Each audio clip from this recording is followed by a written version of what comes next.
Hello hi viewers, welcome to Tamil academy. இன்றைக்கி நம்ம video வந்து பார்த்திங்கன்னா டேலி பழைய வெர்ஷனில் நம்ம ஒர்க் பண்ணிகிட்டு இருக்கோம். இப்போ புதுசாக டேலி பிரைம் அப்படின்னு சொல்லிட்டு சாஃப்ட்வேர் வந்துருச்சு. இப்போ இந்த டேலி ERPயில் ஒர்க் பண்ண டேட்டா பேஸை எப்படி நம்ம டேலி பிரைமுக்கு கன்வெர்ட் பண்ணுறது அப்படின்ற பற்றி டீட்டெயிலாக பார்க்க போகிறோம். வாங்க வீடியோக்குள்ளே போகலாம். ஆக்சுவலாக உங்களுக்கு சொல்லி காமிக்கின்றக்காக நான் என்ன செஞ்சுருக்கேன் அப்படின்னா, சிம்பிளாக ஒரு என்ட்ரி போட்டு ஒரு கம்பெனி க்ரியேட் பண்ணியிருக்கேன். இப்போ ஜஸ்ட் நான் அக்கௌண்ட்ஸ் இன்ஃபோவில் போயிட்டு வந்து பார்த்தீங்கன்னா லெஜரில் சில லெஜர்ஸ்லாம் க்ரியேட் பண்ணிக்கேன். இந்த மாதிரி லெஜர்ஸ் க்ரியேட் பண்ணிக்கேன். அதேமாதிரி சில வவுச்சர்ஸ் என்ட்ரியும் போட்டிருக்கேன். உங்களுக்கு ஓப்பன் பண்ணி காமிக்கிறேன் பாருங்கள்.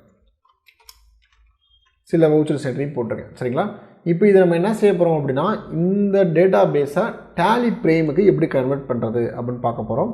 ரொம்ப சிம்பிள் ஸ்டெப் தான். நீங்கள் ஸ்டெப் பை ஸ்டெப்பாக செஞ்சாலே ஒரு 5 நிமிஷம் கூட டைம் எடுக்காது. சப்போஸ் நீங்கள் பெரிய சாஃப்ட்வேர் வச்சுருக்கீங்க அப்படின்னா இந்த டேட்டா பேஸ் கொஞ்சம் சேஞ்ச் ஆகிறதுக்கு கொஞ்சம் டைம் எடுக்கலாம். சரிங்களா? இப்போ வந்து பார்த்திங்கன்னா நம்ம என்ன செய்ய போகிறோம் அப்படின்னா, ஃபஸ்ட்டு நம்ம கம்பெனி இன்ஃபோ, பழைய வெர்ஷனில் கம்பெனி இன்ஃபோ அப்படின்ற ஆப்ஷனுக்கு போயிடுவோம். கம்பெனி இன்ஃபோ வந்து பார்த்திங்கன்னா Alt+F3 இந்த பார்த்திங்களா கம்பெனி இன்ஃபோ அப்படின்ற ஆப்ஷனுக்கு போயிடுவோம். இதில் வந்து பார்த்திங்கன்னா பேக்கப் அப்படின்னு ஒரு ஆப்ஷன் இருக்கும். நம்ம என்ன செய்யலாம், பேக்கப் அப்படின்ற ஆப்ஷனுக்கு போயிடலாம். நான் உங்களுக்கு ஜூம் பண்ணி காமிக்கிறேன் பாருங்கள். சரிங்களா? பேக்கப் அப்படின்ற ஆப்ஷனுக்கு போயிடுவோம். போயிட்டு இந்த இடத்துக்கு நான் வந்துடுறேன். இப்போ உங்களுக்கு ஜூம் பண்ணி காமிக்கிறேன் பாருங்கள். இப்போ வந்து பார்த்திங்கன்னா இந்த இடத்துல வந்து சோர்ஸ் ஃபைல், இப்போ உதாரணத்துக்கு இந்த பேக்கப் பண்ணக்கூடிய சோர்ஸ் ஃபைல், உண்மையான ஒரிஜினல் ஃபைல் எங்கே இருக்குது அப்படின்னு கேட்குறாங்க. நான் எங்கே சேவ் பண்ணியிருக்கேன் அப்படின்றத நான் இதில் டைப் பண்ணிக்கிறேன். டைப் பண்ணிவிட்டு ஜஸ்ட் என்ட்ரி பண்ணோம்னா ஆட்டோமேட்டிக்காக என்ன செஞ்சிடும்னா, அடுத்து அந்த ஃபைலை எங்கே பேக்கப் பண்ணி வைக்க போகிறீங்க அப்படின்னு கேட்குறாங்க. நான் என்ன செய்யணும், டியில் பேக்கப் அப்படின்ற ஃபோல்டருக்குள்ளே சேவ் பண்ண போகிறேன். அதாவது டேலி அப்படின்ற ஒரு ஃபோல்டர்லேருந்து நம்ம செஞ்ச சம்மை பேக்கப் அப்படின்ற ஃபோல்டருக்குள்ளே சேவ் பண்ணி வைக்க போகிறோம். சரிங்களா? இப்போ நான் என்ட்ரி கொடுத்த உடனே இங்கே பாருங்கள், இந்த பக்கம் நமக்கு வந்துடும். எத்தனை சம்ஸ் நீங்கள் செஞ்சுருக்கீங்க அப்படின்னு காமிக்கும். நான் ஒரே ஒரு சம் தான் செஞ்சுருக்கேன். பேஸ்கே மீடியா கொடுத்து ஜஸ்ட் என்ட்ரி கொடுத்த உடனே திருப்பி எண்ட் ஆஃப் லிஸ்ட் கொடுத்துட்டு அக்செப்ட் பண்ண கேட்கும். ஓகே, நீங்கள் அக்செப்ட் கொடுத்துருங்க. இப்போ வந்து நம்ம என்ன செஞ்சோன்னா, பழைய வெர்ஷனை ஒரு பேக்கப் எடுத்து சேவ் பண்ணிட்டோம். இப்போ ஏற்கனவே ஒர்க் பண்ணிட்டு இருக்க வெர்ஷன் ஒரு ஒர்க்கிங்கில் இருக்கும். பழைய வெர்ஷன்லேயே நம்ம ஒர்க் பண்ணலாம், தப்பு கிடையாது. ஆனால் நம்ம புது வெர்ஷனுக்கு கன்வெர்ட் பண்ணுறதுக்காக ஒரு பேக்கப், இது வரைக்கும் ஒரு செஞ்சதை ஒரு பேக்கப் எடுத்து வச்சுருக்கோம். அந்த பேக்கப் எப்படி கிரியேட் ஆகிருக்கும் அப்படின்றத ஜஸ்ட்டு பார்த்துலாம். இப்போ ஏற்கனவே சொன்ன மாதிரி லோக்கல் டிஸ்க் டியில் சொன்னீங்க இல்லையா, அந்த டியில் பேக்கப் அப்படின்ற ஃபோல்டரில் இந்த மாதிரி ஒரு ஃபோல்டராக கிரியேட் ஆகும். அதாவது ஒரு ரேப் ஃபைலாக உங்களுக்கு கிரியேஷன் ஆகிருக்கும். பேக்கப் கிரியேட் பண்ணிட்டோம், அப்போ பழைய வெர்ஷன் ஒர்க் பண்ண முடியாதா அப்படிங்க கேள்வி கேட்கலாம். இப்போ உதாரணத்துக்கு நான் அதையும் செஞ்சு காமிக்கிறேன் பாருங்கள். பார்த்தீங்களா?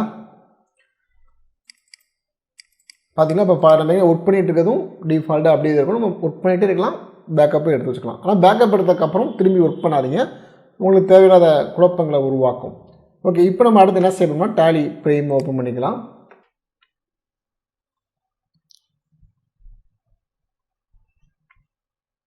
ஓகே, நான் எஜுகேஷனல் மோடுக்குள்ளே போயிடுறேன். ஓகே, இப்போ நம்ம என்ன செய்ய போகிறோம், பழைய வெர்ஷனை இங்கே இம்ப்ளிமெண்ட் பண்ண போகிறோம். அப்போ என்ன சொல்கிறேன் அப்படின்னா, இதில் டேட்டா ஒரு ஆப்ஷன் இருக்குது பார்த்தீங்களா, Alt+Y டேட்டா, அதை கிளிக் பண்ணிங்க அப்படின்னா உங்களுக்கு இந்த மாதிரி ஒரு விண்டோ ஓப்பன் ஆகும். இதில் பேக்கப் ரீஸ்டோர் இருக்குது. இப்போ நம்ம எங்கே அங்கே பேக்கப் எடுத்து வச்சோம், இங்கே ரீஸ்டோர் பண்ணணும். அப்போ ஜஸ்ட்டு ரீஸ்டோர் அப்படின்ற ஆப்ஷனை கிளிக் பண்ணிங்க அப்படின்னா இந்த மாதிரி உங்களுக்கு ஸ்க்ரீன் விசிபிள் ஆகும்.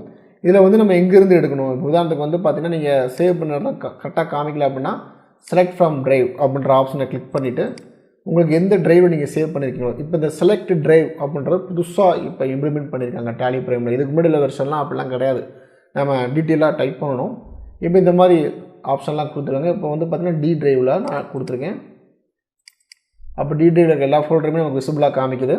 இதில் நம்ம பேக்கப் ஃபைல்லாம் எடுக்கணும். பேக்கப் அப்படின்ற கொடுக்குறேன், எஸ்கே மீடியா அப்படின்ற கொடுத்துட்றேன்.